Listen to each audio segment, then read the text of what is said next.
ဟုတ်ကဲ့အားလုံးမင်္ဂလာပါဗျာကျွန်တော်ဒီကတင်ဆက်ပေးမယ့်ဒီအစုံနဲ့ပတ်သက်တဲ့ဟာပဲကျွန်တော်ထပ်ပြီးတင်ဆက်ပေးပါရစေနော်ဒီတော်တော်များဖြစ်ကြတယ်စောင်းဝင်တာတို့မိုးတွင်းဝင်တာတို့နော်အပူအေးမမျှဘူးချောင်းတအားဆိုးကြတယ်အဲ့လူတွေနော်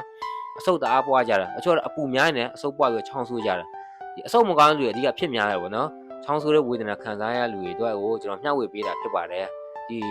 နော်ပထမတစ်ခါကျွန်တော်တင်လာပြစီးနေတယ်ဒီမကောင်းဘူးကောင်းတယ်ဥဒကစီးနေတယ်လွယ်ကူတဲ့အရာတွေပေါ့အချို့မြို့ပိုင်းဆိုင်ရာတွေဝယ်လို့ရတယ်နော်မြန်မာဆေးဆိုင်မှာဝယ်လို့ရတယ်နော်အဲ့ဒါဘာဆေးလဲဆိုရင်ငန်းနီကျော်နဲ့အဲပါလိုက်ငန်းကျော်နဲ့အဲပါလိုက်ကျွန်တော်ဒီထိုင်းဘက်မှာယူရီးယားဘက်မှာခေါ်ရင်ရောဒီရာထွန်းကြိုင်ပေါ့နော်ရာထွန်းကြိုင်အေးနှစ်ထုပ်ရာထွန်းကြိုင်တစ်ထုပ်ငန်းနီကျော်ဇွန်လက်ဖက်ရည်စားဆုံးတစ်ဇွန်နော်ငန်းနီကျော်ပေါ်မှာရောင်းလဲဆိုတာကပရဆေးဆိုင်မှာရောင်းတယ်ကောက်ကိုဝယ်ယူကြည့်နော်ပရဆေးဆိုင်မှာပဲကိုမေးမြန်းဝယ်ကြည့်ငန်းနီကျော်ဆေးစီလားဝယ်တောက်ကြည့်နော်အစုံနဲ့ပတ်သက်အမတန်ကောင်းတယ်ရေယုံကြီးနဲ့တွဲတောက်ကြည့်တကယ်ကောင်းတယ်နော်ငန်းကြီးကျော်နဲ့အဲပါလိုက်တွဲပြီးတော့နှစ်ခုတွဲတောက်ရမှာနော်အဲ့တွဲတောက်ကကြရင်သူအရင်ဆုံးရင်နွေးဖန်ခွက်တယ်ထည့်လိုက်ပါ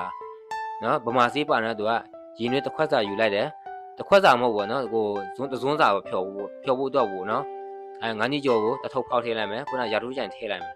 ရာထူးကြိုင်အဲပါလိုက်ပေါ့နော်အဲထည့်ပြီးတော့မှုမယ်နော်မှုပြီးတော့တစ်ဇွန်းစာတော့ဒီတစ်ဇွန်းဟိုကနည်းနည်းပေါ့နော်တစ်ခွက်စာဆေးတစ်ခွက်စာပေါ့နော်အဲ့လိုကိုဖြော်ပြီးတော့အဲ့ဒါတောက်ကြလိုက်တနေ့တစ်ခွက်ပုံမှန်တောက်ရကြအချို့ကညမနဲ့တောက်ရကြတကယ်တက်တာပျောက်ကင်းမြန်တယ်နော်ရောဝေဒနာကိုရှင်းလင်းကိုပျောက်မြန်တယ်အဆုတ်ဒီအချင်းကိုလည်းကြောက်တယ်နောက်အဆုတ်နဲ့ပတ်သက်အစားအသောက်ကိုလည်းဆင်ကျင်ရမှာကျွန်တော်မိတ်ဆွေတို့မှာဘာလို့ဆင်ကျင်ရမလဲဆိုတော့သူကအေးစာကိုစားလို့မရဘူးဖျဲကြီးအခွားကြီးကိုရှောင်ရမှာဖျဲကြီးကိုရှောင်ရမယ်နော်ဒီလိုမျိုးအစားအသောက်လည်းဆင်ကျင်ရမှာရေတက်ပါတဲ့ဟာကိုရှောင်ရမှာနော်ဒါအဆုံးတော့နောက်ပြီးတော့ရေချိုးတာကိုဆင်ကျင်ရမှာရေချိုးတဲ့ခါကျရင်မနက်ပဲတစ်ခါချိုးရင်ချိုးဒါမှမဟုတ်ညနေချိုးအေးတရက်ပဲချိုးရမှာတရက်ချိုးတဲ့ခါကျရင်ရေချိုးတာစောစောချိုးရမယ်ရေတအားအလုံးကျွန်းချိုးလို့မရဘူးနော်ရေချိုးတဲ့ခါကျ9မို့9မို့အဲ့လောက်ပဲလောင်းချိုးပြီးပါယောဂပျောက်သွားမှရေစိတ်ကြိုက်ချိုးလို့ရတယ်ကျွန်တော်မိတ်ဆွေပြောပြတာပေါ့နော်ရေုံကြည်နဲ့ကျွန်တော်ပြောတဲ့အတိုင်းရေုံကြည်လောက်ကြည့်ယောဂပျောက်ကင်းမြန်တယ်တချို့ဆိုရင်လူတချို့တော့ဆိုရင်ဗါလဲဆိုရင်တော်တော်များချောင်းဆိုးတယ်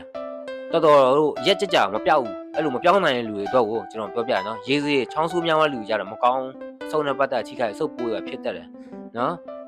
အဲ့လိုမဖြစ်အောင်ကာကွယ်ဖို့အတွက်ကိုကျွန်တော်ပြောပြတာပေါ့နော်ရေယုံကြီးနဲ့တုံးဆွဲကြည့်ပျောက်ကင်းမြန်တယ်ဆိုတဲ့အကြောင်းရင်းကိုကျွန်တော်ပြောပြတာပေါ့နော်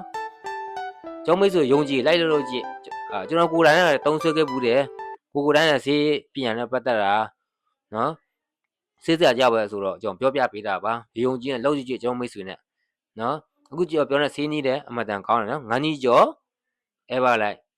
ဒါမှမဟုတ်အင်းတစ်ခုပဲတွဲတောက်ကြည့်ပျောက်ကင်းလိုက်မနော်ဟုတ်ပြီလား